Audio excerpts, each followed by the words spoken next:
Nous sommes pour l'organisation des élections par une personnalité neutre qui ne serait pas attachée à des considérations partisanes. Et si Abdoulaye Daouda Diallo est dans ce profil d'un ministre appartenant à un parti politique, naturellement le Parti démocratique sénégalais, comme il l'a toujours dit, voudrait avoir à sa place une personnalité neutre, indépendante, qui pourrait nous aider à avoir des élections non sérieusement contestables. Le PDS ne s'est jamais prononcé sur le cas de Karim Wade en termes de modalité de sa libération. J'en suis le porte-parole et je pense que jusqu'à présent, vous ne m'avez pas entendu me prononcer sur les conditions de libération de Karim Wade.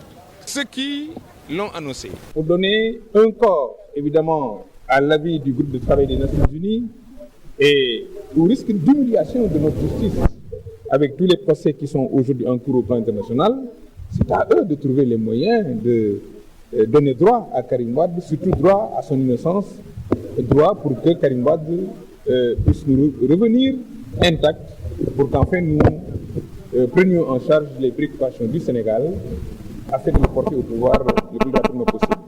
Le Parti démocratique sénégalais aujourd'hui ne s'est pas appesanti outre mesure sur le cas de Karim Wade. On a parlé des cas des personnes qui sont détenues et tous, y compris Moïse Rampino, nous estimons qu'il est temps qu'on les libère et qu'on arrête les poursuites contre les Toussaint Manga, Mersal, le secrétaire général adjoint.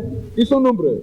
Kane Diallo, toutes ces personnes qui aujourd'hui ont là une épée de Damoclès sur leur tête devraient quand même être libérées de manière définitive pour que nous puissions avoir une démocratie apaisée. Cela fait partie des exigences du parti et cela ne nous empêche pas de poursuivre notre participation au dialogue parce que nous estimons que cela y va de l'intérêt des Sénégalais que les hommes politiques se parlent. D'ailleurs, ceux qui n'avaient pas voulu prendre part à la cérémonie de lancement ont fini par comprendre que le Parti démocratique sénégalais avait raison de venir prendre part à la rencontre, de dire exactement ce qu'ils pensent du pays et ensuite de poursuivre, comme on l'a fait avec le ministre de l'Intérieur, à engager un dialogue franc, un dialogue sincère, une concertation outillée autour des questions de l'heure. Dans un premier temps, c'est sur le fichier et les élections à venir. Poser cette question à Idriss Seck, qui a peut-être, lui, le pouvoir de sanctionner des partis politiques autonomes, il te répondra. Mais pour l'instant, le Parti démocratique sénégalais se soucie plus des préoccupations des Sénégalais, surtout de sa frange la plus vulnérable, mais surtout aussi de ses militants qui sont emprisonnés. Si Idriss Seck peut se solidariser de cela, tant mieux. Sinon, il n'a qu'à nous laisser poursuivre notre chemin calmement. Le Parti démocratique sénégalais ne me semble pas être aujourd'hui le parti reconnu ou connu ou soupçonné d'avoir porté des deals. Cela vient de Idriss Seck maintenant un tout petit peu. Attendons de voir la suite de notre participation à ce dialogue pour voir exactement si nous sommes des dealers ou pas. Mais je ne suis pas dans les spéculations, je ne sais pas faire la météo politique. Je suis dans le concret. Le Parti démocratique sénégalais aujourd'hui est préoccupé par deux choses. Premièrement, poursuivre son choix de discuter des questions qui concernent le Sénégal.